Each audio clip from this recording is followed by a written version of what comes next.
Good morning, afternoon, or evening, wherever you may be. Thank you for tuning in to the Man Cave Sports Talk podcast, where you get real talk, real sports, no agendas, just passion.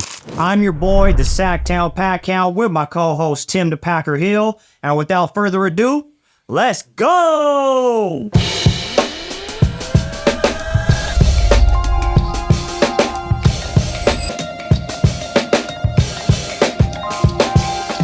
All right, Tim, so quite a lot to rant about lately. First thing that I want to get into has kind of been in the headlines a lot. You and I both have an extensive history of playing basketball together. I just want to get your thoughts on this whole Caitlin Clark bullshit. I don't know if it's just the fact that it's they wanted.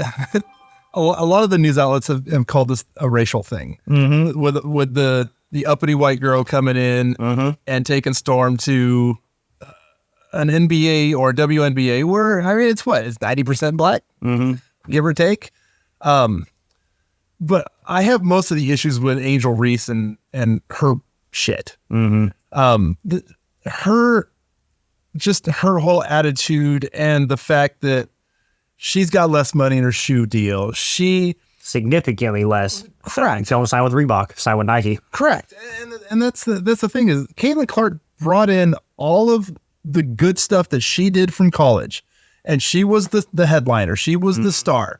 And now that she's on a really bad team, and I don't know what it is with the WNBA and certain people in the WNBA, but they are taking cheap shots. Oh yeah, and they don't care. Okay, you're not going to come in and be the star when we're already here.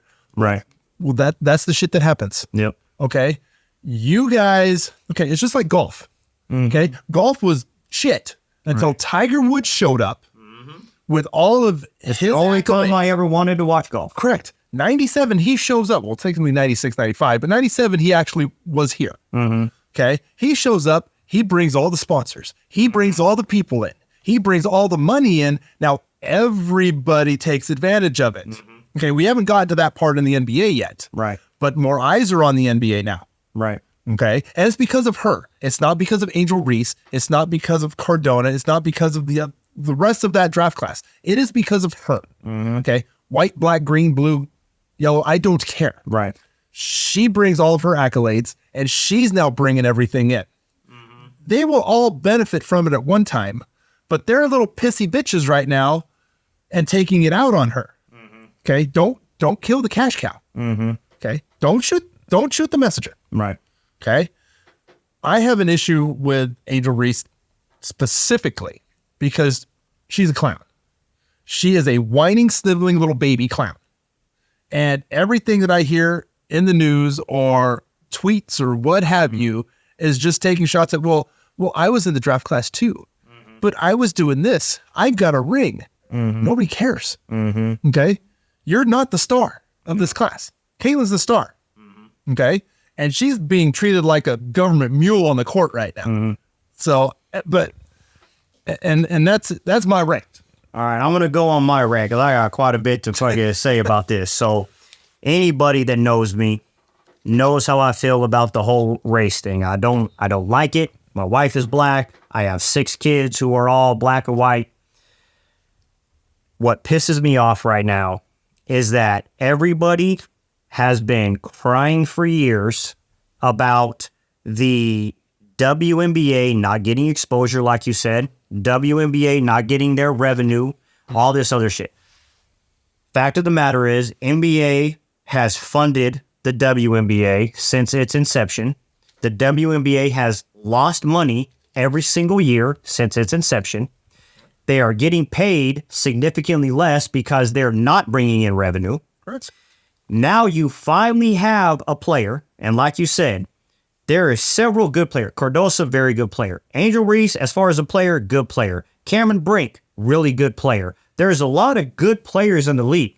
Diana Taurasi, to me, is the GOAT of the WNBA. She's an unbelievable, I don't even think Caitlin could be on her level right now. She's unbelievable. When she was in her prime, she was untouchable. She didn't bring in viewership. No. Caitlin Clark brings in viewership. When you look at the numbers, I was looking at it earlier today. The number of viewers for WNBA games that Caitlin Clark is not in is like 3 to 4 million. When she's in the game, when it's her game playing, it's like 17 million. Yeah. Well, I also look at the attendance in the arena. Yes. It's 8 to 10,000 everywhere else. Caitlin Clark, 17, 18,000. And what I have a problem with is that all the women that have been calling for the equality and the women being paid the same, and now that there is the chance for them to start getting paid more because the exposure's up, attendance is up, which means revenue will go up, which means they'll be able to get paid more. Because it's her, you have people like, what's her name, Jamelia Hill or what? I can't stand her. Yeah. You got these women who are coming on here and they're saying it's because she's white. There has been a whole hell of a lot of players, including Diana Taurasi, who is white, and she's probably mixed, but she is bringing the people in. Who gives a damn what color she is? I am sick of hearing this. Be happy for what she's bringing. Instead of bitching about it, be happy. You're now going to get opportunities that you never had before. Who gives a damn what it's for? When Michael Jordan came in the league, viewership soared because of Michael Jordan. Yeah. They had a great class around them. Look at everybody that was in the league. They weren't bringing in the viewership. Michael Jordan brought something new. Caitlin Clark is bringing something new. She's doing something that no one's ever done before. The way that she shoots, you know what I'm saying, the ball, is something that they've never seen before. And what I have a problem with her, above everything else, it's not even her, it's her damn teammates. You and I played together for a long time. On our team, it didn't even matter. There was a few people that we played with I didn't necessarily care for. But if somebody came up and gave a damn cheap shot, I'm going to get in their face and it's going to be a freaking problem. Yeah, I agree. And the fact that her teammates didn't do anything when Kennedy Carter did that is bullshit. I agree. If I was her, me and you are both very outspoken. If somebody would have did that to me and my teammates didn't come to my back, it would have been a problem with me and my teammates. And she, I don't know if she did or not, she should have, in that damn locker room, made a big statement. Yeah. You know, I mean, that is just ridiculous for her to get knocked. And it's not just that one incident. That's the one that's being shown the most. Yeah. It's been happening almost every game, which, hey, that's natural. It's what happens. But when it happens, your teammates come to your defense. Yeah. Especially when the only person coming to her defense is their GM and their coach, where it's like, this has got to stop. It's ridiculous. You know what I'm saying? And her teammates are just helping her up off the ground, helping her up off the ground. It's like, you need to have a Draymond Green enforcer. And when that shit happens, like, look, you're the 12th man on the bench. Yeah. Next time that she gets put down like that, you need to go pop her in the mouth. Was it the Temple Owls that called in the guns? Yeah. Okay, take him. Yeah. You take him. You take 100%. him. You're 10, 11, 12 on the bench. I kind of don't need you, but I do need you to foul this guy. Let it hard on. Yep. Next time when she fouls her, then you're coming in, and the next time she goes up, let her know what's up. Yeah. I am all for retaliations. Mm-hmm. I am all for rivalries. Yep. I am all for bad blood on the courts. Absolutely. Courts, fields, what have you. People want to see rivalries. Okay, people don't like it when everybody's all nicey-nicey. Yep. Okay, boxing matches. I don't want to see nicey-nicey. Nope. Okay, I don't want to see the overhyped bullshit, and then they all hug out after the fight. Yeah. No. You're fighting somebody. I want you to beat them up. Right. Okay, I want you to fight. I want you to fight hard. Mm-hmm. Okay, don't be Paul this Pacquiao bullshit against Mayweather and just run around and do nothing. Yeah. But you just have to take a stand. Yeah. Okay, Caitlin Clark needs to take a stand. Yeah, for sure. Okay, she needs to get kicked out of a game. She needs to fight back. Yeah, 100%. Okay, and I'm not seeing that yet. And what? It's funny because everybody knew this was going to happen before it happened. They said before she came into the league, she's going to have a problem because the WNBA is, I would say, predominantly lesbian. There is a very high LGBTQ, whatever it is, community, right? Long acronym. And she is very outwardly Christian and straight, and she's let it be known that she's not really with that community. And they pretty much let it be known you're going to have a hard time when you get in here. And like you said, I don't mind you going to the rack. I'm gonna foul you hard as long as it's a legitimate foul. If I'm going for the ball and I know I'm going for the ball, but I'm also going to make sure you know that I'm there. No problem with that. But when you don't even have the ball and you just run across the sprint and give her a damn shoulder into the glass, like that's crazy. You know what I'm saying? And like you said, she needs to stand up for herself. The next time somebody, I let the, coach know you're going to be without me for a couple games. The next time that happens. And that's what I would have stood up in front of my team and I'd have told them, hey, I'm not a selfish, person, but I want you guys to understand there's 30,000 people in these stands because I'm here. Yeah. And the next time that happens, if someone doesn't do something, I'm going to do something, and there's not going to be that many people in the stands no more. No, because I'm not going to be in the game. Yeah, she gets ejected, and she sits out for a 3 or 4 game suspension because she stood up for herself. You go from 30 down to 8. Yep. Immediately. Yeah, you're back down to every other arena. Yep, absolutely. I will give Charles Barkley a lot of props because he's standing up for her. And as much as I hate LeBron James, he's actually standing up for her, and I give him props for that. That is the surprising one. Yeah, 100%. 100%. Because that guy is all about himself. And so I don't understand that. Jumping off the subject of that, talking about that, I thought it was a shoo-in that JJ Redick was going to be their coach because they're doing the podcast, and that was word. But now word came out today that Hurley might be taking the job. Yeah. And I'm a little worried about that because he's a damn good coach, and I think he could do really well there. Because I think if he goes there, I think they're going to get rid of Anthony Davis. I think they're going to get something decent for him. I still think they're going to waste a draft pick on Bronny, which is stupid. But I think they're going to appease LeBron. Yeah. I don't think Dan Hurley goes there. I think they're going. They already came out and said that, dude, they can print money, bro. I think no matter what somebody says, your morals kind of take a back seat when you have a number put in front of your face that you've never seen before, and you never have to worry about money again the rest of your life. If you really want to get into a coaching situation where you have to please one guy for maybe 2 years and then have nothing after that. The problem is they're not going to give him a 2-year deal. They're going to give him a stupid 7, 8, 9-year deal with a lot of guaranteed money, no matter, because they can give it to him. And if he stays there for 2 years, he stays there for 2 years, but he's going to have money for the rest of his life. And the main thing is there's certain teams that are so iconic. Just being a Lakers coach. Being a Los Angeles Lakers coach is iconic. It's like being a coach of the Celtics. You know what I'm saying? It's like certain teams, it's a legacy. You know what I'm saying? And if you happen to go there and win a championship, your name's in the books for history. They are far removed from championship contenders. They don't think so. Okay. They will never think so. Well, it's the Lakers. Yeah, I know, but they are.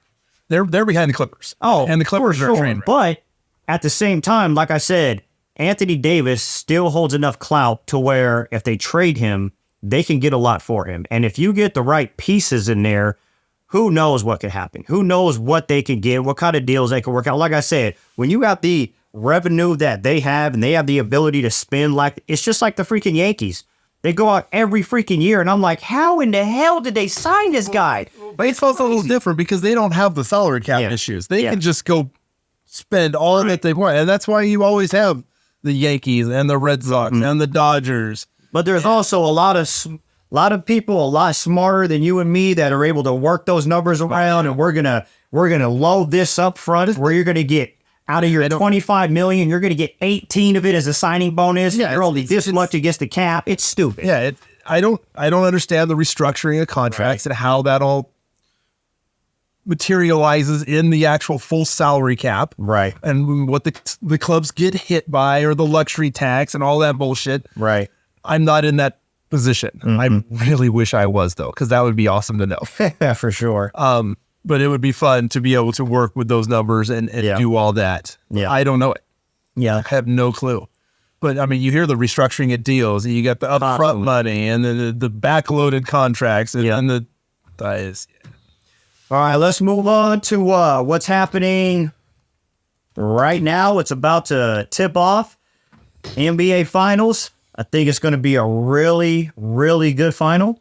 Dallas Mavericks against the Boston Celtics. Who do you got and how many games? I have the Celtics in 5. Wow, really? Yeah. I have the Mavericks at 6. I have Celtics in 5. I know we're going to argue about this one. So, Celtics, take out the 2 guys on both teams because that's what everybody is talking about. It's Luka and Kyrie against Tatum and Brown. You take those guys off the floor and you bring in whatever your next best 5 are, they're all in green. I don't think so. They are all in green. I don't think so. So, Derek White, like him a lot. I think he definitely gives them an advantage. Kristaps Porzingis, we don't know what he is right now. He's coming back from major injury.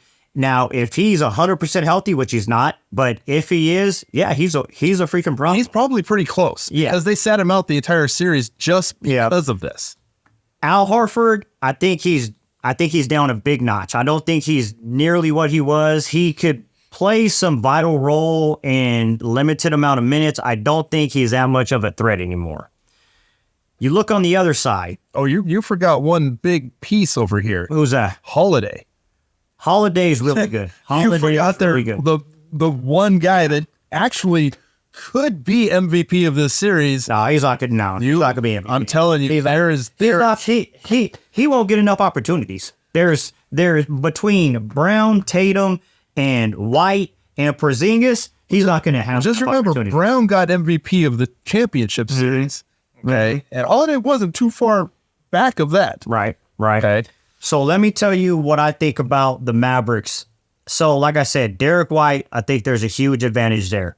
However, PJ Washington's he surprises some people. PJ Washington definitely helped that team. He has something to improve. On top of that, Kyrie already has a ring. I think he's just on a different level. I think he is going to abuse this. Tell me how many times he's beaten Boston. What does that have to do with this series? I'm just saying. How many times has he beaten Boston? I don't know. You can count him on an empty container. He's going to beat him on this one. I'll tell you who I think is going to make a big difference, and that's Derek Lively. I think he's going to make a big difference. He is young. He's scrappy. He's too young and dumb to know that he's supposed to be intimidated by these guys. And I think he's going to be a big difference maker in this game. I really do. Well, the only way he's going to be a big difference maker is rebounding and defense because he is offensively challenged. He can dunk. Yeah, but I don't think you need it with the squad that they have. I think Luka's going to average 30 a game. Well, he's going to have to because the rest of their team can't score. He is on it. Oh, come on, man. Kyrie can score at will. Like I said, PJ Washington I think he is so underrated. Now, not taking anything against, Boston. Boston is crazy, athletic. They could definitely win the series. There's no doubt about it. And they are far better defensively. Because they play in the East, I think their stats are very skewed because you're not getting what you're getting against the West. You're not getting the scoring that you're getting in the, West. Correct. It's different. You know what I'm saying? So we're going to see. And like I said, I don't know who's going to guard Luka. I don't know if it's going to be Brown or Tatum, but they're going to be switching a lot. I'm assuming Brown starts on it. I think so too. But I don't see Luka's on a mission right now. He was on one leg in that last series and was still going crazy. Yeah. I mean, he is. Yeah.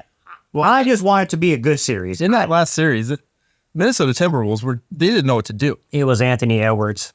He was the whole team. Yeah. I mean, Cat did not show up. Gobert, I don't know. I never liked Gobert. I cannot stand Rudy Gobert. I go back to France. I can't stand that dude. He is so overrated. You're supposed to be a rim protector, and they were getting to the rim whenever they wanted. Yeah. It's like, it was just ridiculous, bro. But Karl Anthony Towns was he had one decent game. Everything else, he sucked. That guy doesn't pass up a shot. No. Ever. No. And he wasn't making a lot of them. No. It was pretty bad. It was pretty bad. I'm excited about this series. I'm also kind of sad because after this series is over, sports is quite boring for a couple months. Yeah, only baseball. And I mean, I will tell you right now, I am not a fan of baseball. It is. I am not a fan, but I'll tell you what I am a fan of, and that's Paul Skeens. That dude is crazy. The matchup yesterday with Ohtani was ridiculous. He blew him away his first at bat with 3 strikeouts a strikeout on 3 straight 100+ mile per hour fastballs, and then everyone's all hyped, and then Ohtani comes up the next at bat and goes 440. I was like, oh my god! Yeah, that was actually watchable. That was pretty sick. I mean, that dude is unbelievable. I will say, baseball has so much young talent, man. And I grew up playing, baseball, but all the things that they tried to do, the pitch clock and all this other stuff. The best thing that's happened in baseball this year is Angel Hernandez retiring. That's the best thing. That's the best call he ever made. Yeah. I mean, it is. I'm so glad to see that guy and his 4-foot strike zone get out of here. Well, it's only for certain people, though. I mean, yeah, exactly. If he has a problem with you, and that's the thing is I mean, if you look at his bank accounts, how is he on the take somewhere? Right. Or is it just that bad? Well, I mean, dude, you look at the recent suspensions that came down for the betting, and I forgot his name, but the Pittsburgh Pirate, he won like a total of $23. Oh, no way. I didn't know that. Yeah, so they went through and they busted a lot of, saying people. I know there was an Oakland A's guy that got busted. Yeah, he got busted. I think he got fined some astronomical amount, like almost what he makes. But the Pittsburgh Pirate, and his name's escaping my mind, he got a permanent ban. He's banned for life. Oh. And he won like $23. It's just like, I don't understand these guys. It's just like we talked about in one of the recent podcasts, when you have these football players that sit there and have this entourage of 30 guys and still go out and drink and drive and go 150 miles per hour. It's the same thing. You have these guys, they're making all this money. They're out there having fun in the clubs or casinos or wherever that they're at. And it's like they think they're untouchable. They think they're above the law, like it doesn't apply to them. And you ruin your whole life to freaking place a $200 bet. Yeah.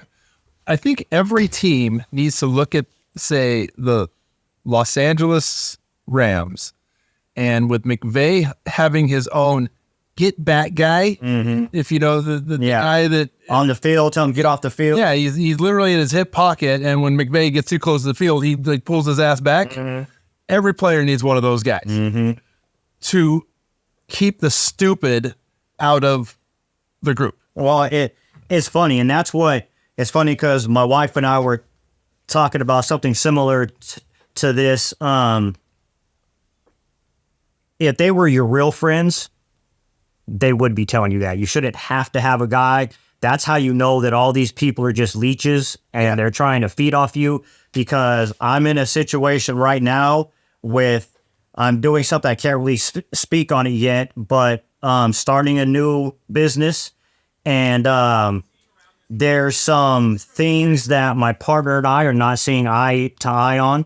We're best friends. It's like my brother.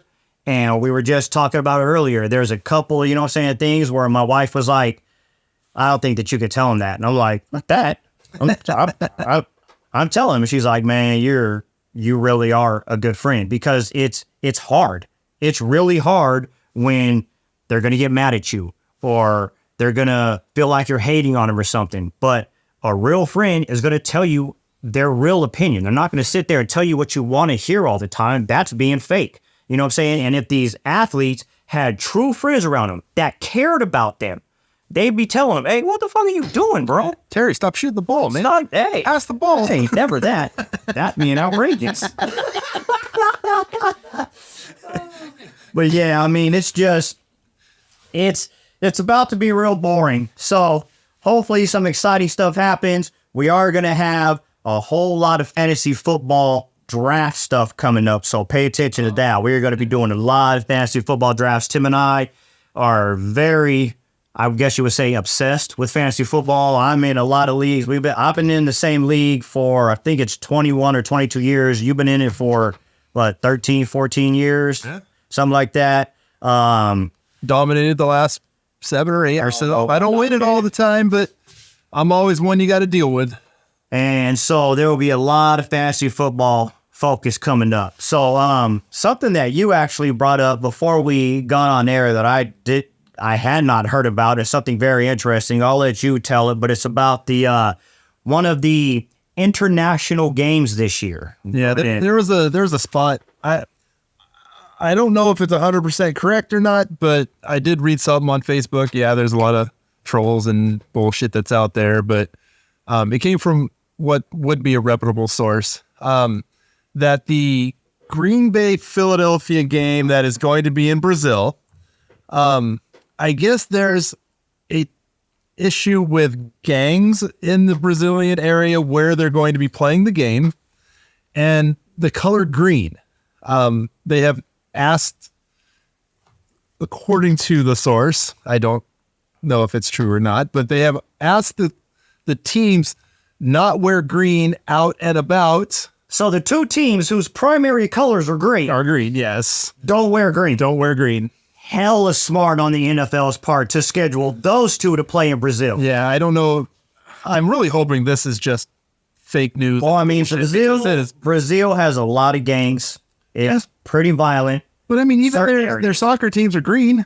Yeah. I mean, what is this shit? But it's also Brazilian teams. Correct. It's completely different when America's coming over there. Teams. And like I said, if this is true, it has to be one of the stupidest things that the NFL has done, because that means they did no research. They also were talking about armored transports from the hotel to the venue. I don't know how. Let's just go play at Grand High School. Let's just wear all blue and go play at Grand High School. Why don't we just go to Ukraine and we'll just play there? Why not? Well, shit, then we could go there in tanks. Yeah, we got tanks and they'll be bombing us. Like, it's so retarded. But yeah, I read that, and it was just one of those things like, okay, well, I would like to root for my team later in the season and not have to bring in a whole bunch of college kids to make sure that they're Green Bay Packers later, because we've all been blown up. Right. It's just silly. So speaking about football, I did want to talk about the recent contracts for these wide receivers. So obviously Tyreek Hill got free agency and paid, and all these receivers are waiting for the ball to drop. Jamar Chase is not signing. CeeDee Lamb isn't signing because everybody's waiting for the next one to sign. So Justin Jefferson just signed $140 million, $100 million guaranteed, which, you know, Justin Jefferson is my keeper in fantasy. I'm going to keep him till the day he retires. Don't know who the hell's throwing him the ball, but he got paid. Now, CeeDee Lamb thinks he's going to get paid more. I don't think CeeDee Lamb is better than Justin Jefferson. Stats are very comparable, but I would much rather have Justin Jefferson on my team than CeeDee Lamb. I think, well, fantasy-wise, I think CeeDee Lamb will be better than Justin Jefferson. He's going to have a better quarterback. Because he has the better quarterback. Although, yes and no. He does have a better quarterback. However, Vikings are going to be losing a lot. They're going to be throwing the ball a hell of a lot more. So we'll see. I don't know. It's gonna be one where he's gonna get a lot of volume, and with his ability, he's definitely gonna be, as long as he stays healthy. I mean, knock on wood, because that didn't happen last year. That killed me. I actually traded Puka Nacua that I got off the waiver for Kirk Cousins so I could team him up with Justin Jefferson, and the next game he got hurt for the year. So good job there. Good job. Freaking bullshit. Yeah. So now it's going to be interesting to see the wide receiver gap that happens, because, I mean, we've got A.J. Brown that got paid. We got Tyreek Hill. Now we got Justin Jefferson. Jamar Chase is waiting to get his. T. Higgins still has a sign. He's unhappy. Brandon Ayuk is holding out because he wants to get paid. All these receivers think that they're like the best thing in the world, and it's like some of them are really good, but the amount of money that these guys are getting now is just, I mean, and you know what? If you could get it. Not hate on you for that. It just amazes me. But you're hurting you're hurting the team. Exactly. The team, Right. when you have non-quarterbacks getting that much of the salary cap. Because they are super limited on what they can do outside of that. So if you want a really Good offense, your defense is going to suck. I am on the side of you pay your quarterback to make your receivers great. You don't pay your receivers to try to make your quarterback great. Right. Okay. Receivers touch the ball 6 to 10 times a game. Okay. That's it. Yeah. 6 to 10 out of your 70 plays. Yeah. Okay. Your quarterback touches it every play unless you're running some wildcat bullshit.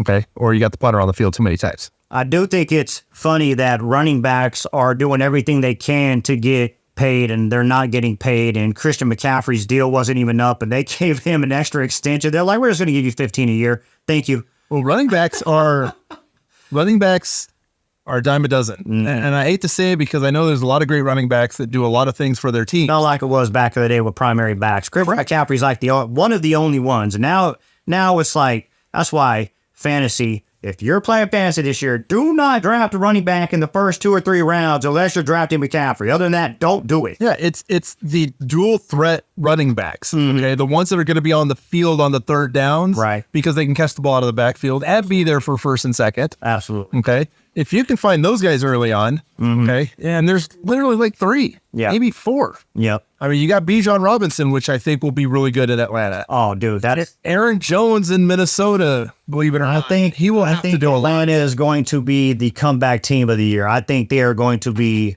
vastly improved. They have so many weapons over there. I think Kirk Cousins is very underrated, although he's old. He's a very underrated quarterback. And the weapons they have, man. They do.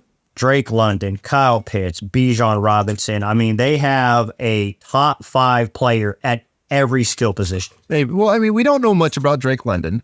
That dude is raw, dude. Yes, but the numbers don't show. Because, Desmond Ridder throwing him the damn ball. Like, so you don't know exactly what you're getting there. We all know Kyle Pitts is a stud, but once again, he doesn't get the ball. And I'm trying to remember the receiver that they brought in. For the life of me, I can't remember. There's a third cog now, and I can't remember what receiver signed there. But I mean, they got a lot of mouths to feed now on the offense, which that's a good thing. It is a good thing. So, but with the money situation, no, Chark went to the Chargers. Yeah, it's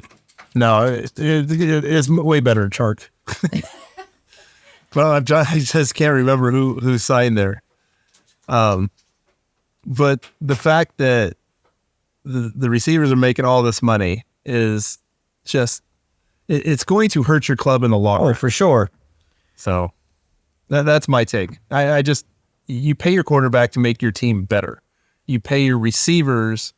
You don't pay your receivers. So they have Drake London, Darnell Mooney, and Rondell Moore. That's right. Moody and Moore went there. Young guys that are unproven. Okay. So they have a lot of younger talent with your old veteran quarterback. But if I'm going to have a veteran at any position, I wanted a quarterback. Correct. You know, one that is actually decent to be able to hold on to that. Right. The lifespan of his. Absolutely. But he is still he's one shot away. Well, everybody's one shot away. But I mean, he's been injured. And he's an older guy. But when he's healthy, he performs. He does. Everywhere he's been. Justin Jefferson has the stats. 100%. They fed him the ball. Yep. Can J.J. McCarthy do the same thing? Yep. Absolutely. We'll soon find out. I do want to bring up, for those of you that do not know, I do have my very first Whatnot. Most of you know that I have a YouTube that just hit 35,000 subs. So thank you guys so much for that. Come on over on the podcast. Come over to the podcast. We are slowly gaining momentum like a turtle, but hopefully it picks up soon. We are starting. We're going to have our very first Whatnot this Saturday, June 8th at 7 p.m. Pacific Standard Time. We are going to be starting off the first few shows, just doing singles to get the audience in, sudden death. Everything's at an auction starting at $1. And then after that, we will start doing our hot boxes and eventually get into actual hobby boxes along with our hot boxes. We're going to have a lot of really, really good products. I know I'm going to be losing money for the first few shows, so come check us out. Take advantage of it. Subscribe. I'll be already. taking advantage of it. I know you. You're going to have to show me how to get onto Whatnot and all of that stuff. So it's under the same thing, Sactown Packhound. So if you are not already sub so that you could get alerts for the show. I appreciate everybody that tunes in. Even if you don't buy anything, come in and, you know what I'm saying, chat with us. I'm going to be in there. My wife will be in there. I'll probably have my son and my son-in-law in there occasionally. So come and check us out. I do want to talk about PSA because I actually brought a card. So I do very large PSA submissions. I usually do between 125 to 200 cards at a time. And that's crazy about cards. It's a lot of cards. It's a lot of money. I don't have that many cards. It is. And what's crazy, Tim and I have both got some pretty ridiculous grades back from PSA. Was that you can't understand. You know, like we both go over our cards whenever we turn them in. I do the whole thing with the magnifying glass and I look at, and if I don't think I can get a 9 at the minimum, I'm trying to get a 10, but if I don't think it's going to get a 9, I don't even send them in. Because now that 8 is going to like go for less than a raw card. Like a 9 is barely more than a raw card anymore. So I don't send them in unless I think I'm going to get a 9 or better, right? I actually bought this card from Tim. He looked at it. I'm the shady guy. No, I looked at it before I bought it.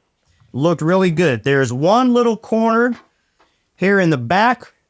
I don't know if you guys can see that or not. It has a little bit of a soft corner. But other than that, everything else looks really good. So I get my submission back, and I'm going through them. And I get to the last stack, and I see this card. And I'm excited about it because the patch is disgusting. Michael Mayer, really, really good young tight end for us. This is the most ridiculous grade I've ever seen in my life from PSA. And PSA announced recently that they're going to start, it's going to start with the higher tier. And eventually, they're going to get to all cards where they give you an explanation of to why the cards got the grade that they got. Okay, well, that's even better. I wish they would have done it now because at the minimum, I thought this card was going to get an 8. And I really thought I was going to get a 9 because other than that corner, I look, like I said, I look every card with a magnifying glass. I clean it. I do whatever, and right? Thicker cards with PSA are kind of hard to get tense. Right. Do you see that? Do you see that? Oh, 4. If you're familiar with graded cards, there are cards from the 50s that are 5s that have completely rounded corners. I mean, a 4 should look like it was taken on the ground and rubbed around. Yeah, or you put it in the spokes of your tires. Yeah. Little bicycle. 4 is the most ridiculous grade I've ever seen for a card like this. If you look at I'm going to just very slowly kind of move it around so you guys can see all the corners, all the edges. Look at that. No fingerprints. It's clean. Look at the back. The back, nice, crisp corners besides this one corner, which I already freaking knew about. Hopefully you didn't use Kurt's card care. I did not use Kurt's card care. I did not. Although, Kurt's card care, if you are watching this, open invitation. I would love for you to come in and sit down, clear some of this stuff up, especially with the Wembanyama 101. I know the story. Tommy is one of my best friends. I talk to him all the time. He didn't even use Kurt's card care on the card. It was just a shout out to Kurt's card care. I know the backstory, but so many people are out there trying to use that as clickbait to get people to watch their channel or view their freaking, you know what I'm saying, little, you know what I'm saying, video. If you want to come in, I would love to have you come in. Just kind of talk about your product, clear the air about it, because it's a bunch of bullshit and it's not true. Yeah. And furthermore, I'm just going to elaborate on that in my own personal opinion.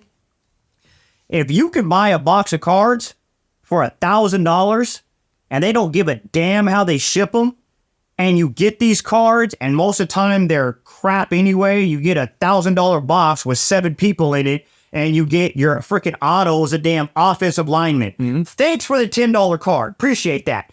But there's print lines all over them. There's freaking scratches on it. If I can do something to make that card look better, putting polish on it, I don't give a damn what I could do. If you can ship it like that and screw us, if there's a way I can make the card look better, I'll make the card look better. As long as it's not, I mean, I don't believe in like cutting the card or painting the card, but if I could put a card polish on it that's made for cards to polish it and get the sheen back and take some of the surface scratches off, I'm for it. I wish PSA would come out with the product that's approved so that there's no freaking controversy. Is there a wax used on this? I don't know. Did I just pay $1,000 for a box and I got one card worth a damn that I could grade, but it had a huge scratch on it? And if I send it back to PSA, it's going to take them 2 years to get me the card back? So with that card, I know you were saying you're going to keep it in your collection or whatever, just because, well, it is 4. But if you did crack it and send it to Beckett and use the subs, what do you think the subs would be on that? Centering, you're not centering this, so center is going to be a 10, I would imagine, because there's no way to set this. 9.5 at the lowest. Surface, lowest I think is 9.5. I looked over this thing with a microscope. The only thing that's going to get knocked, and it will probably get 8.5 or a 9, is this one corner. Like I said, every other corner is sharp, crisp, no fraying, no soft. So overall, you're looking at a 9. 9 to, yeah, I would say 9. 9.5 highest, but I would definitely say a 9. But a 4? Yeah. Oh, 4? I thought the 5 that I got on one of the cards I set that I didn't see any issues with anything. Yeah. And I got a 5. It's just like, I've got so many cards back where it's just, I feel like when you turn into submission, I almost feel like they're like, we're not going to give you a good grade on every card. It's going to make us look bad or something. So we're just going to pull 1 or 2 cards aside and fuck you on them. It's just like, I made a video where I did a high priority send in with my Anthony Richardson Color Blast from Obsidian and my Victor Wembanyama Prism Choice Blue to 150. That Wembanyama was perfect. I am telling you. That's the one that got a 9? It got a 9. What's crazy is the Anthony Richardson, I saw a couple surface scratches on it. I was like, this will get a 9. Should got a 10. The Wembanyama, I'm telling you, and this is how I know they control the population of the cards. I know this because right now, Optic, Blasters and Megas are out. Hobby's not coming out till the 26th, okay? Hobby's been pushed back 3 times. So there was no checklist out. So people are getting these blasters. I happen to pull the first downtown I've ever pulled in my life out of a blaster. Didn't get it on camera, of course, because I never think I'm going to pull shit out of a blaster. I get an Anthony Richardson downtown, okay? People are sending all these downtowns in that they're pulling out of Megas and blasters to get graded, and PSA is sending them back because they won't grade them because there's no checklist. Why? Well, I think the reason for that is because they can't check the legitimacy of the card against the checklist because they use the checklist to be able to. Towns aren't numbered. I know, but the labels need to be exactly what the card is, and they don't know what that is because they don't have a checklist to go off of. I can understand that. Yeah. And I'm okay with that. I mean, they already came out and said, hey, don't send these to us because we will send them back to you. And if people send them to them, pay attention. Which they are grading them now. The checklist is out. So you want to send them in, go ahead. Even though I think Blasters and Megas coming out a month and a half before Hobby Boxes is stupid. But I don't know what happened there. I don't know why they keep pushing it back. Something happened. Well, they're doing that with a lot of the product now. Is the retail is out hitting first before the hobby is, and then by the time the hobby comes out, the singles are now lower in price for whatever reason. Obviously, all the numbered stuff that you get out of hobby is one thing because you don't get it out of retail. Right. But all of the base rookies or whatever are now lower price when the hobby comes out. Yeah. So you're paying more for less there again. Right. So, but yet the hobby boxes are still going to be 3 times what they should be. Correct. Which I'm man, I can't wait till the end of this year when Top starts coming out with their products, man, because I really hope it starts leveling out Panini's prices. Because if it doesn't, they're finally going to have options. And they're going to have options to get autos where you can't get autos for free. You can't get autos over here, and they're 3 times the price of this box where you could get autos. Granted, they're not licensed, but if you can get a Victor Wembanyama auto or a CJ Stroud auto, and you can't get it over here, and this box is freaking 3 or 4 times more, I'm going over here. And I hope it balances it out, man, because at the last show I did, the Sacramento Autograph Expo, there was so many kids that came to my, table that's all that they talked about. I can't afford to get these big boxes. That's why we come to these, shows where we're trying to get a deal on 1 or 2 cards, because they will never feel the joy that like we felt as kids when you could go in, and granted it was junk wax, but you could go in and buy a box for $25, $30, a freaking Donruss. And if you're really balling, you spent $60 on some Upper Deck or Stadium Club, or you know what I'm saying? And it's like, these kids don't even have that option. Like, the only thing they can afford is some crap Score or Donruss where you're getting paper cards, and even if you get a hit, it's worth $4. Yeah. Well, I think with Leaf now, Leaf products are the most popular that they've been ever because of the fact you can buy a $200 box and you can get 5 to 8 autos or whatever, and you don't feel like you've taken it in the ass. And if you're a personal collector, that's fine. But as far as resale, they just don't resell. They just don't. But they resell, but you also don't lose as much money by buying a big box, $1,000 box, right, and getting the shittiest of autos. And then because you have a 400 or 500 card checklist, right, you got the shittier numbered card, right, and you get back $50 of your $1,000. Yeah. I mean, being able to sell an auto for say $20 out of a $200 box compared to $10 out of a $1,000 box, But on opposite sides of the spectrum, just to play, devil's advocate, you get a Leaf product where you get a CJ Stroud. Got one. 1 of 1. Don't have one. $150. Auto. $150. You get a CJ Stroud 1 of 1 non-auto out of freaking Prism, $30,000-$40,000. I mean, correct.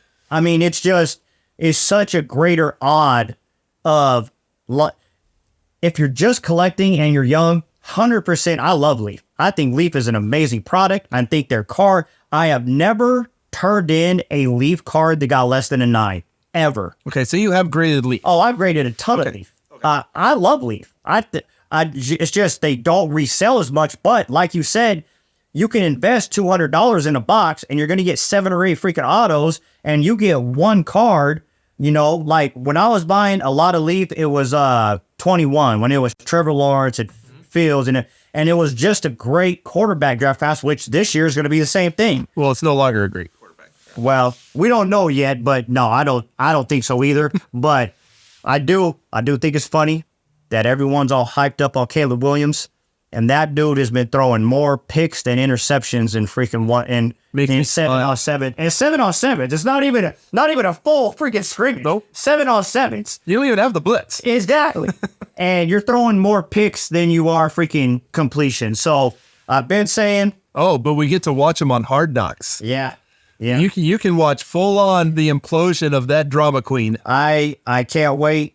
And like I said, I don't wish. I do. A downfall on freaking anybody. I don't. I think if you could do it, do it. Be as great as you know what I'm saying, can. But I am so tired of people being anointed.